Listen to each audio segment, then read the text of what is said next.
ছাৰবাইদেউসকল, বিত্ত বিভাগৰ এক বিশেষ সিদ্ধান্ত য'ত হাহাকাৰ লাগিছে চৰকাৰী কৰ্মচাৰীসকলৰ মাজত আৰু যাৰ ফলত সকলো ধৰণৰ চৰকাৰী কৰ্মচাৰীসকলে এয়া জনাটো অত্যন্ত জৰুৰী। ভিডিঅ'টো শেষলৈকে চাব। আনহাতে কৰ্মচাৰী আৰু পেঞ্চনাৰসকলৰ প্ৰতিটো খবৰৰ বাবে আমাৰ চেনেলটো ছাবস্ক্ৰাইব কৰিবলৈ নাপাহৰিব। ছাৰবাইদেউসকলে এয়া চাব। চৰকাৰী কৰ্মচাৰীসকলৰ তথ্য দাখিলৰ অন্তিম সময়সীমা বান্ধি দিলে বিত্ত বিভাগে, অন্যথা চৰকাৰী কৰ্মচাৰীসকলে পুৰণা পেঞ্চনৰ সুবিধা নাপাব আৰু সেয়ে হাহাকাৰ লাগিছে কৰ্মচাৰীসকলৰ মাজত। হয় ছাৰবাইদেউসকল, আপোনালোকে এয়া চাব। বিশেষ শেহতীয়া খবৰ, কৰ্মচাৰীৰ তথ্য দাখিলৰ শেষ সময়সীমা বান্ধি দিলে বিত্ত বিভাগে।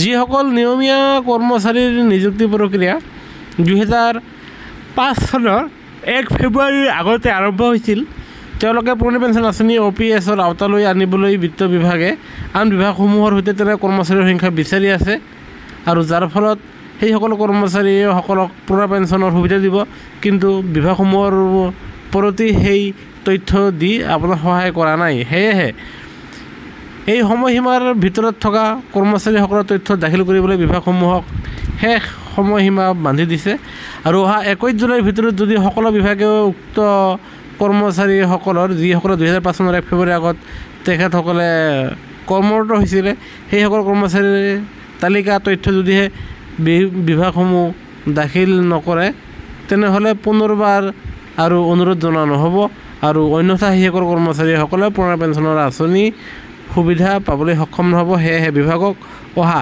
21 জুলাইৰ ভিতৰত প্ৰয়োজনীয় তথ্যসমূহ বিভাগসমূহে নিদিয়ে, তেন্তে সেই বিভাগক OPS-লৈ আনিব পৰা কৰ্মচাৰী নাই বুলি গণ্য কৰাৰ কথা পত্ৰখনত উল্লেখ কৰা হৈছে আৰু যাৰ ফলত অতি শীঘ্ৰে 21 জুলাইৰ ভিতৰত আপোনাৰ 2005 চনৰ 1 ফেব্ৰুৱাৰীৰ আগত আপোনাৰ যি কৰ্মচাৰীসকলে জইন কৰিছিলে তেখেতসকলৰ সম্পূৰ্ণ লিষ্টসমূহ বিভাগে বিচাৰিছে, যাতে তেওঁলোকে পুৰণা পেঞ্চন আঁচনিৰ সুবিধা পাবলৈ সক্ষম হয়।